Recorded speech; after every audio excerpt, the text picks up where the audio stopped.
you must be very excited now. It's been in deep space hibernation for all that time.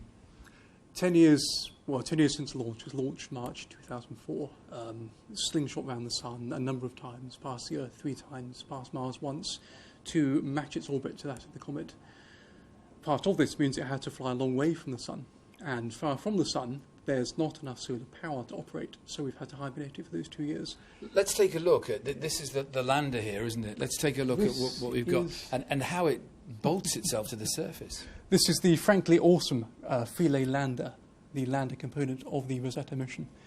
As I said earlier to you, the comet we're landing on is about the same size as the Matterhorn. So gravitationally, we are very, very loosely bound to it. On the surface, the spacecraft weighs about the same as a 2p piece. To make sure we stick down, we have 3 frankly vicious-looking ice screws, 1 per foot. Yeah. These are essentially sprung-loaded. As soon as we touch the comet, they fire in to make sure we stick. Underneath the spacecraft, we have 2 even more vicious-looking pyrotechnically fired harpoons. You can see one just here.